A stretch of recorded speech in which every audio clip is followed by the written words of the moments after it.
Due to some technical glitch वो podcast इतनी record हो पाई थी। सो हम कहाँ थे कि जो हाइड्रोफोबिक जो टेल होती है वो इनसाइड होती है एंड हाइड्रोफिलिक जो हेड होता है वो आउटसाइड होता है। बायलेयर की फॉर्म में अटैच है, तो ये इस चीज़ को इंश्योर करती है कि जो हाइड्रोफोबिक जो टेल है ना वो एक्वस इन्वायरमेंट से बची रहे।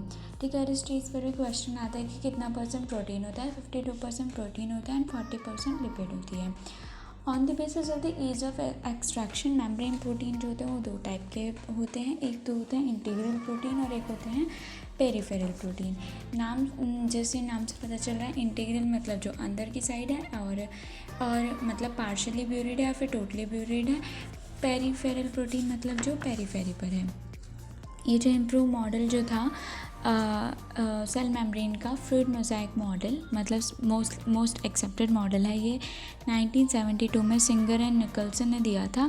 ये क्या होता है, ये क्या बताता है कि जो क्वासी फ्लूइड नेचर जो होता है लिपिड का इनेबल करता है प्रोटीन के किस मूवमेंट को, लेटरल मूवमेंट को ओवरऑल बाय लेयर पे। ठीक है, और इस एबिलिटी जो होती है ना of to move within the membrane, इसको हम क्या कहते हैं, फ्लूइडिटी कहते हैं। ठीक है, all fluid nature like cell growth, formation of the intercellular junction, secretion, endocytosis, इन पर्पसेस के लिए भी काफ़ी इंपॉर्टेंट है। ठीक है, उसके बाद क्या होता है, प्लाज्मा मेम्ब्रेन का फंक्शन क्या होता है कि ये सिलेक्टिवली परमेबल होती है। दोनों साइड पे मूवमेंट जो सब्सटेंसेस हैं उनके मूवमेंट को, मॉलिक्यूल्स के मूवमेंट को इंश्योर करती है। ठीक है, तो हमें पता है दो टाइप के ट्रांसपोर्ट होता है, passive transport and active transport. Active transport मतलब जैसे कि जो पोलर मॉलिक्यूल्स हैं, हमें पता है कि टेल कैसी है, नॉन पोलर है, तो पोलर मॉलिक्यूल्स उसके थ्रू पास तो कर पाएंगे नहीं। तो क्या होता है कि फर्दर हम इसकी डिटेल्स एक्टिव ट्रांसपोर्ट की सोडियम पोटेशियम पंप में कोऑर्डिनेशन वाले चैप्टर में पढ़ेंगे। और जो न्यूट्रल मॉलिक्यूल्स होते हैं वो from higher concentration to the lower concentration easily move कर जाते हैं, और उसको हम क्या कहते हैं, उसको हम डिफ्यूजन प्रोसेस के थ्रू, और पानी के मूवमेंट को ऑस्मोसिस कहते हैं। और जो एक्टिव ट्रांसपोर्ट होता है वो lower concentration to high concentration होता है। इसके बाद आ जाते हैं हम सेल वॉल के ऊपर। सेल वॉल को रॉबर्ट हुक ने डिस्कवर किया था, और ये क्या होता है, नॉन लिविंग रिजिड स्ट्रक्चर होता है और फंगाई प्लांट सेल के अराउंड पाया जाता है। ये सिर्फ और सिर्फ उसको प्रोटेक्ट ही नहीं करता है बल्कि उसको डैमेज और इन्फेक्शन से भी बचाता है, और सेल टू सेल इंटरेक्शन में भी मदद करता है, और जो भी अनडिज़ायरेबल मैक्रोमोलिक्यूल्स है वो सेल के अंदर ना जाए, इस चीज़ को भी वो इंश्योर करता है। अब हमारे पास होती है एल्गी की सेल वॉल। एल्गी की सेल वॉल किस चीज़ की बनी होती है, सेलुलोज, गैलेक्टिन, मैनन्स, और मिनरल्स कौन कौन से लाइक कैल्शियम कार्बोनेट। ठीक है, प्लांट्स में किस चीज़ की बनी होती है, सेलुलोज, हेमीसेलुलोज, पैक्टिन्स एंड प्रोटीन्स। ठीक है, जो सेल वॉल जो होती है ना यंग प्लांट सेल की, उसको हम क्या कहते हैं, primary cell wall. Obviously primary है, पहले आई है। ठीक है, तो वो किस चीज़ के लिए होती है, कैपेबल होती है ग्रोथ के। वो क्या करती है, ग्रेजुअली डिमिनिश करती है जैसे जैसे सेल जो होती है मैच्योर करती रहती है। और जो सेकेंडरी सेल वॉल जो होती है वो इनर साइड पे बनती है। सेल की किस साइड पे बनती है, वो इनर साइड पे बनती है। ठीक है, और इसके बाद आता है मिडिल लैमेला जो होता है, मेनली वो कैल्शियम और मैग्नीशियम पैक्टेट की बनी होती है, और दो नेबरिंग सेल को ग्लू करके रखती है टुगेदर। ठीक है, और ये जो सेल वॉल और ये जो मिडिल लैमेला होता है ये ट्रांसवर्स्ड होते हैं बाय द प्लाज्मोडेस्माटा। हमें पता है प्लाज्मोडेस्माटा क्या करता है, दो नेबरिंग सेल्स को ये कनेक्ट करता है। इसके बाद आ जाते हैं हम एंडोमेम्ब्रेन सिस्टम के ऊपर। जैसे कि हमें पता है कि हर एक मेम्ब्रेनस ऑर्गेनली जो है वो अलग अलग है, और उनके डिफरेंट स्ट्रक्चर सब डिफरेंट हैं। बट कुछ इनमें से क्या करते हैं, कुछ एक टुगेदर वर्क करते हैं और एक्ट करते हैं एज एंडोमेम्ब्रेन सिस्टम, बिकॉज इनके जो फंक्शन होता है ना वो कोऑर्डिनेटेड होता है। एक का बाय प्रोडक्ट जो होगा वो दूसरे के लिए एक सबस्ट्रेट की तरह काम करेगा। ऐसे ही इनका जो फंक्शन वर्क होता है कोऑर्डिनेटेड होता है। अब ये क्वेश्चन आता है कि कौन कौन से एंडोमेम्ब्रेन सिस्टम का पार्ट नहीं होते हैं। सो मैंने ऐसे याद किया था PCM, P for peroxisome, C for chloroplast and M for mitochondria. ठीक है, बाकी सारे like ER, Golgi body, lysosome and vacuoles part होते हैं उसका। इसके बाद आ जाते हैं हम ER के ऊपर। ये क्या होते हैं, नेटवर्क और रेटिकुलम है, लाइक ट्यूबुलर स्ट्रक्चर का जो साइटोप्लाज्म में ऐसे ही स्कैटर्ड होते हैं। ठीक है, अब और ये क्या करता है, जो इंट्रा सेलुलर जो स्पेस होता है ना, उसको दो कंपार्टमेंट में डिवाइड करता है, luminal and extra luminal. Luminal मतलब कि ईआर के अंदर, एंड एक्स्ट्रा ल्यूमिनल मतलब कि जो साइटोप्लाज्म का कंपार्टमेंट है वो वाला। एंड ईआर भी दो तरीके के होते हैं, एक आरईआर और एक एसईआर। मतलब अगर राइबोसोम एंडोप्लाज्मिक रेटिकुलम पे अटैच है तो उसे हम रफ एंडोप्लाज्मिक रेटिकुलम कहते हैं, अगर वो अटैच नहीं है तो उसे हम स्मूथ एंडोप्लाज्मिक रेटिकुलम कहते हैं। ठीक है, अब हमें पता है राइबोसोम प्रोटीन फैक्ट्री है, तो ऑब्वियसली आरईआर किस में मदद करेगा, प्रोटीन सिंथेसिस में मदद करेगा और उसके सिक्रीशन में मदद करेगा। ये जो आरईआर जो होता है ना, ये जो मेम्ब्रेन जो होते हैं न्यूक्लियस की, उसके ही कॉन्टिन्यूटी में होते हैं वो। और जो ये होता है ना एसईआर जो होता है लिपिड के सिंथेसिस में मदद करता है। और एनिमल्स में लाइक जो स्टेरॉयडल हार्मोन्स जो होता है, लिपिड लाइक जो स्टेरॉयडल हार्मोन्स होते हैं वो भी एसईआर में सिंथेसिस होता है। और एसईआर डिटॉक्सिफिकेशन में भी मदद करता है हमारे लिवर में। Next is Golgi apparatus. Camillo Golgi जो थे 1898 में, उन्होंने क्या किया था, ऑब्जर्व किया था एक densely stained reticular structure nucleus के बाद। वो उनके नाम के ऊपर फिर उन्हें गोल्जी बॉडी रखा गया। ये क्या होती है, बहुत सारी फ्लैट हैं डिस्क लाइक सैक या फिर सिस्टर्न होती हैं। ठीक है, जिनका जो डायमीटर होता है 0.5 माइक्रोमीटर टू 1 माइक्रोमीटर होता है। इस पे भी क्वेश्चन आता है, लाइक बहुत कंफ्यूजिंग होता है कि सिस्टर्न इसमें होती हैं गोल्जी बॉडी में, क्रिस्टी जो होती है वो माइटोकॉन्ड्रिया में होती हैं। ठीक है, ये क्या होता है, स्टैक्ड है पैरेलली ओवर ईच अदर। बहुत सारी सिस्टर्न जो होती हैं वो गोल्जी बॉडी में प्रेजेंट होती हैं। ठीक है, और ये क्या होती है, कंसेंट्रिकली अरेंज्ड होती है न्यूक्लियस के पास।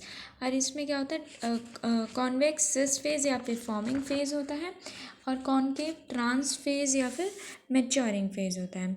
ठीक है, ये इंटायरली एक फॉर्मिंग फेज़ है, एक मैच्योरिंग फेज है, ये दोनों इंटायरली डिफरेंट होते हैं बट ये इंटरकनेक्टेड हैं। और इसका क्या काम होता है, मटेरियल्स की पैकेजिंग होती है। मटेरियल्स की पैकेजिंग लाइक हमें सेल के अंदर भेजने हैं या फिर सेल के बाहर भेजने हैं।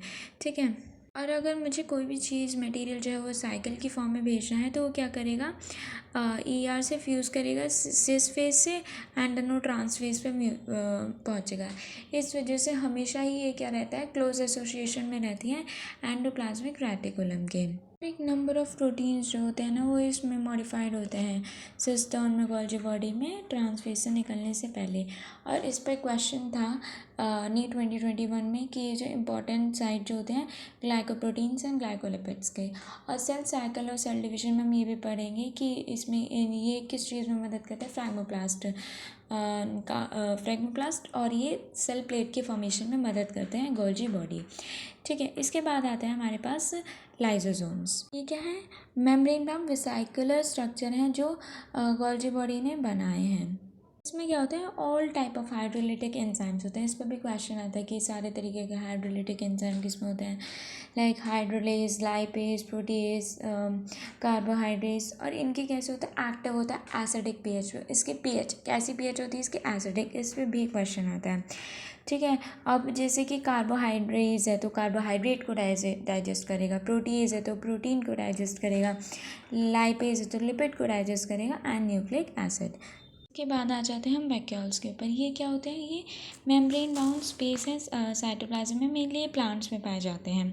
ठीक है, तो इसमें क्या होते हैं, प्लांट्स में, अमीबा में, प्रोटिस्ट में, इन सब में पाए जाते हैं। इनमें क्या होता है, वाटर होता है, एक्सक्रीटरी प्रोडक्ट होता है, और ऐसी बहुत सारी चीज़ें जो भी प्लांट सेल के लिए यूज़फुल नहीं है। और ये जो वैक्यूल्स होते हैं ना, एक मेम्ब्रेन से सराउंड होते हैं जिसको हम क्या बोलते हैं, जिसको हम टोनोप्लास्ट बोलते हैं। प्लांट सेल में जो वैक्यूल्स होते हैं 90% को वॉल्यूम को क्या करते हैं, ऑक्यूपाई करते हैं। प्लांट सेल में जो टोनोप्लास्ट क्या करती है, फैसिलिटेट करती है, जैसे बहुत सारे नंबर ऑफ आयंस के मूवमेंट को फैसिलिटेट करती है against the concentration gradient into the vacuole. ठीक है, इस वजह से इनकी जो कंसनट्रेशन जो होती है ना वो वैक्यूल में ज़्यादा होती है साइटोप्लाज्म के। अमीबा में कॉन्ट्रैक्टाइल वैक्यूल एक्सक्रीशन के लिए होता है, प्रोटिस्ट में फूड वैक्यूल फूड पार्टिकल्स को इंगल्फ करने के लिए होता है। इसके बाद आ जाता है माइटोकॉन्ड्रिया। माइटोकॉन्ड्रिया और जो होते हैं ना क्लोरोप्लास्ट, वो क्या होता है, सेमी ऑटोनोमस ऑर्गेनेली होते हैं, बिकॉज वो कार्बोहाइड्रेट से डायरेक्टली वो एक्सट्रैक्ट कर सकते हैं एनर्जी को। ठीक है, तो माइटोकॉन्ड्रिया को अगर मैं उसको स्पेशली स्टेन ना करूँ ना, तो क्या होता है कि वो इजीली विजिबल नहीं होता, वो स्टेन करने पर ही विजिबल है। और जो नंबर होता है माइटोकॉन्ड्रिया का वो भी वेरी करता है। लाइक जिस सेल को ज़्यादा, हमें पता है power house of the cell है, तो जिस सेल को ज़्यादा वर्क करना है उसमें माइटोकॉन्ड्रिया का नंबर क्या होगा, उसमें माइटोकॉन्ड्रिया का नंबर क्या होगा, नंबर ज़्यादा होगा ऑब्वियसली।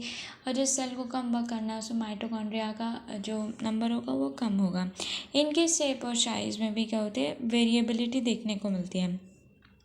सॉसेज शेप और सिलेंड्रिकल शेप का जो डायमीटर होता है 0.2 to 1 माइक्रोमीटर उसका डायमीटर होता है। एवरेज 0.5 हम लेके चलते हैं, और लेंथ जो होती है उसकी 1 to 4.1 माइक्रोमीटर होती है।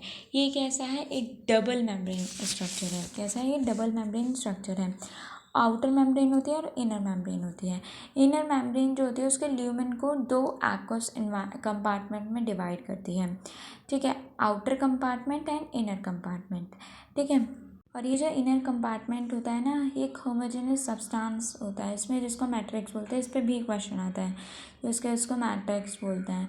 ठीक है, और जो आउटर मेम्ब्रेन जो होती है ना, वो एक limiting boundary, obviously outer membrane एक लिमिटिंग बाउंड्री की तरह वर्क करेगी।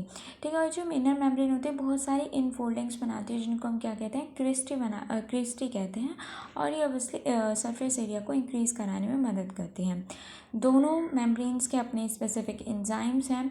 इसके बारे में हम रेस्पिरेशन और फोटोसिंथेसिस में और इलेबोरेट तरीके से पढ़ते हैं, कि क्योंकि उसमें ATP extraction, formation of energy, तो इसके बारे में हम अच्छे से उन दोनों चैप्टर्स में पढ़ेंगे। ठीक है, और ये किस एरोबिक रेस्पिरेशन की साइट है। ठीक है, और वो सेलुलर एनर्जी बनाती है in the form of the ATP. ठीक है, इनके पास क्या होता है, सिंगुलर सर्कुलर डीएनए होता है, कुछ आरएनए मॉलिक्यूल्स भी होते हैं, और राइबोसोम्स होते हैं 70S। ठीक है, और ये डिवाइड करते हैं बाय फिजन। इसके बाद आ जाते हैं हम प्लास्टिड पे। प्लास्टिड जो होते हैं ना, वो प्लांट सेल और यूग्लियोनॉइड्स में देखने को मिलते हैं। इनको हम ईजिली देख सकते हैं, बिकॉज इनका जो साइज़ जो होता है बहुत ही ज़्यादा बड़ा होता है। इनके पास स्पेसिफिक पिगमेंट होता है, इस वजह से इम्पार्ट करते हैं कलर प्लांट को। ठीक है, और टाइप ऑफ पिगमेंट के बेसिस के हमारे पास जो होते हैं 3 तरीके के होते हैं, क्लोरोप्लास्ट, क्रोमोप्लास्ट एंड ल्यूकोप्लास्ट।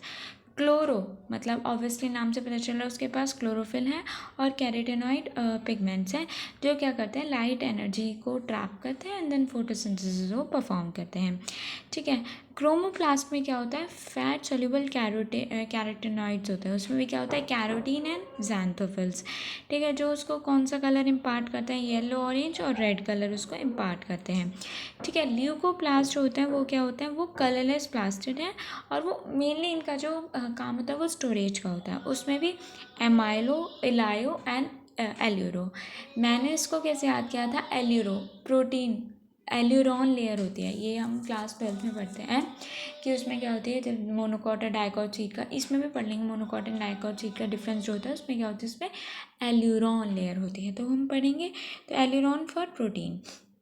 ठीक है, और एमाइलोप्लास्ट और इलायो मतलब ऑयल, जैसे इलायो में मुझे ऑयल वर्ड अच्छे से मिल रहा है, OIL, तो मैंने इसको याद किया था, ऑयल एंड फैट को स्टोर करता है, एंड एमाइलोप्लास्ट जो होता है वो कार्बोहाइड्रेट या फिर स्टार्च को वो स्टोर करता है। मेजॉरिटी ऑफ जो क्लोरोप्लास्ट जो होते हैं ना ग्रीन प्लांट्स के, वो मीजोफिल सेल में पाए जाते हैं लीव्स के। ये कैसे होते हैं, लेंथ शेप्ड होते हैं, ओवल होते हैं, स्फेरिकल, डिस्कॉइड या फिर रिबन लाइक भी हो सकते हैं। बहुत वेरिएबल लेंथ होती है, 5 to 10 माइक्रोमीटर, और इनकी जो वेट होती है वो कितनी होती है, 2 to 4 माइक्रोमीटर। ठीक है, और इनका जो नंबर जो होता है वैरी करता है। क्लेमाइडो बनाया इसमें 1%, और मीजोफिल सेल में 20 to 40%, ग्रीन एल्गी में। ठीक है, क्लेमाइडोमोनास क्या है, एक ग्रीन एल्गा है। ठीक है, और उसके बाद 20 to 40% मेसोफिल सेल में। माइटोकॉन्ड्रिया के साथ साथ क्लोरोप्लास्ट भी जो है डबल मेम्ब्रेन स्ट्रक्चर है। ठीक है, और इसके जो इनर मेम्ब्रेन होती है वो लेस परमिएबल होती है। ठीक है, और इसके जो स्पेस जो होता है ना इनर मेम्ब्रेन को, उसको हम स्ट्रोमा कहते हैं। और माइटोकॉन्ड्रिया के स्पेस को हम क्या कह रहे थे, मैट्रिक्स कह रहे थे। बहुत सारे मेम्ब्रेनस फ्लैटन मेम्ब्रेनस सैक जो होते हैं लाइक थाइलाकॉइड जो होते हैं वो स्ट्रोमा में प्रेजेंट होते हैं।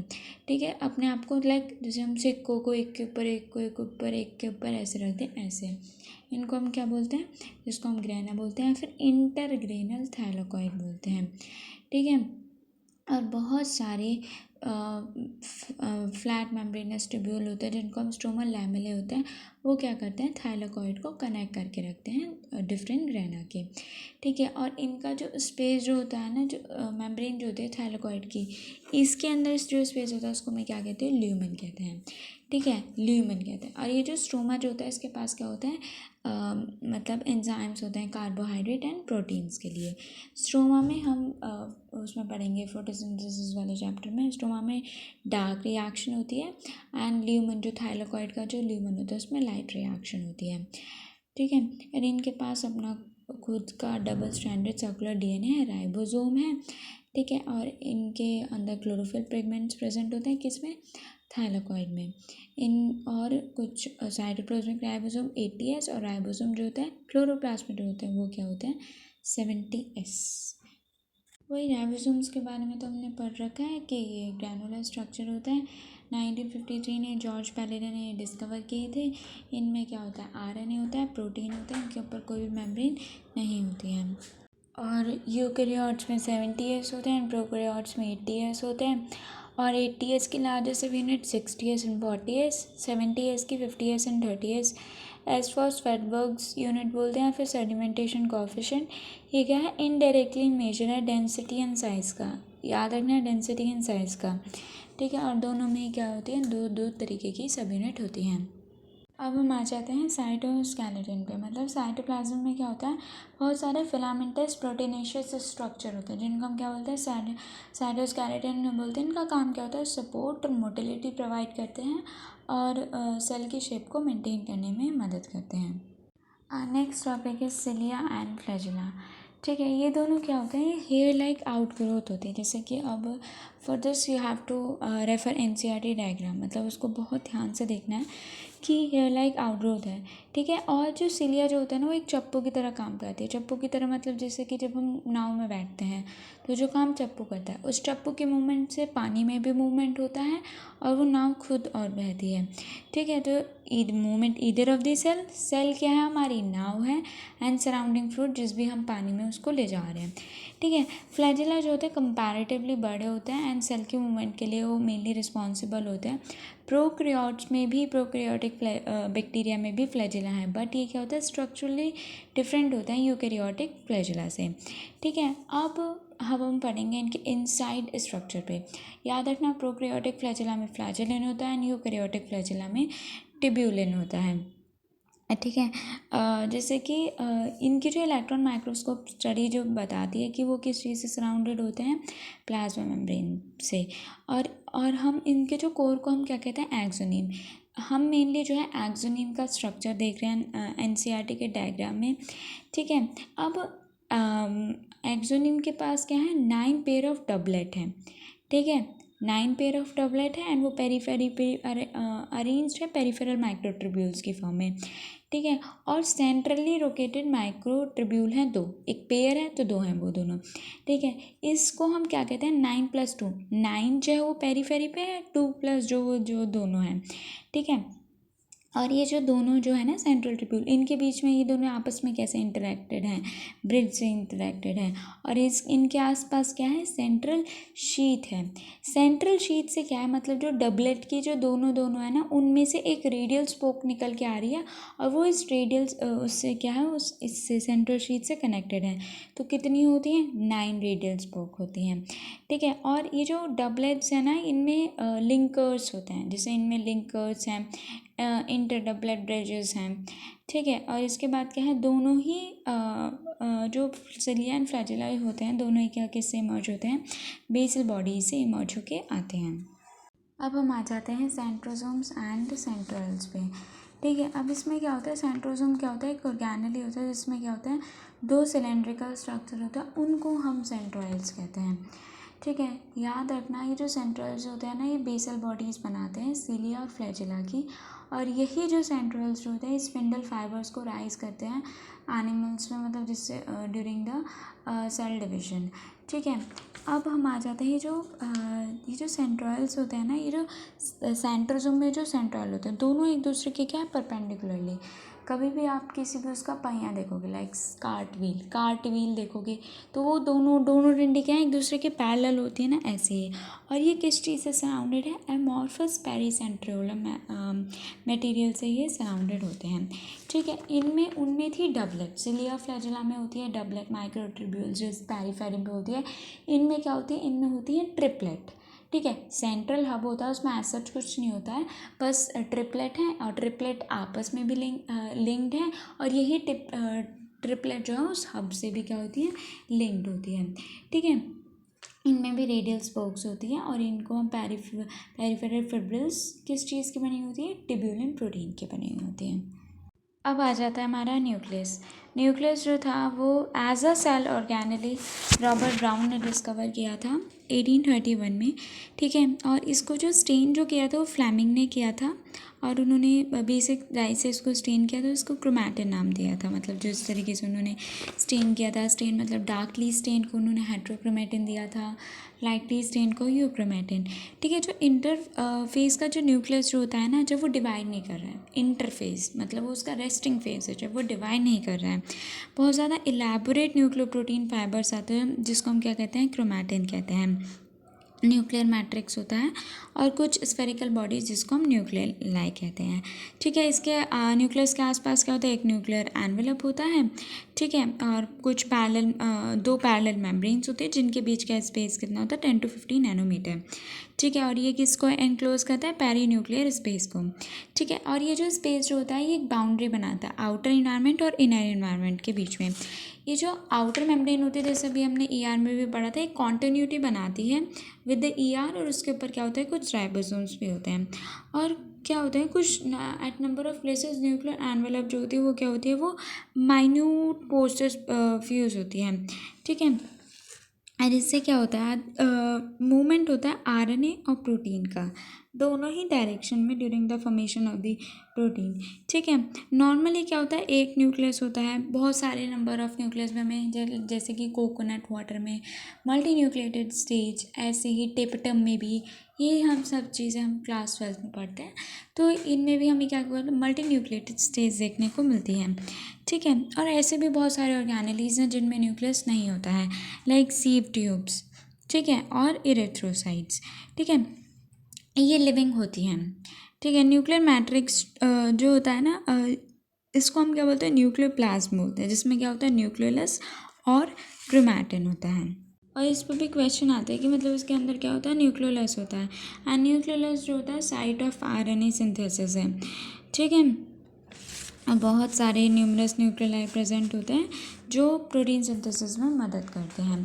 ठीक है, हमें पता है कि इंटरफेस के तो हमें क्रोमैटिन देखने को मिलेंगे, पर ड्यूरिंग डिफरेंट स्टेजेस जो होते हैं ना सेल डिवीजन के, उसमें क्या होता है, क्रोमोसोम्स होते हैं इन प्लेस ऑफ न्यूक्लियस।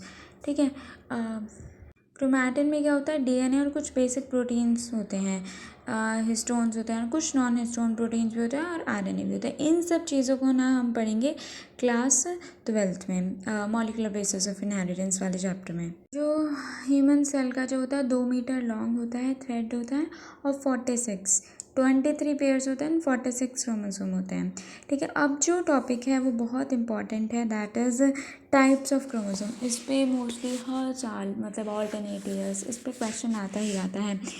ठीक है, अब इसके डायग्राम को हम देखेंगे। जो ये होता है मतलब सेंट्रोमियर क्या है, प्राइमरी कंस्ट्रक्शन है, याद रखना, सेंट्रोमियर क्या है, प्राइमरी कंस्ट्रक्शन होता है।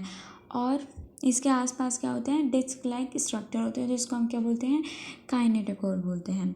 ठीक है, और ये जो सेंट्रोमियर जो होता है ना, दोनों क्रोमैटिड को ये होल्ड करके रखे हुए हैं ना, और जब भी डिवीजन होता है ना तो वो क्या होता है, स्पिंडल फाइबर्स किससे अटैच होते हैं, काइनेटोकोर से अटैच होते हैं, डिवीजन कराते हैं। अब मेटासेंट्रिक, अब हम टाइप्स ऑफ वो पढ़ेंगे। मेटासेंट्रिक मतलब कि मिडिल में है, सब मेटासेंट्रिक मतलब मिडिल से थोड़ा सा ऊपर, एक्रोसेंट्रिक मतलब कि एंड पे, एक एक्सट्रीमली शॉर्ट आर्म है और एक एक्सट्रीमली लॉन्ग आर्म है।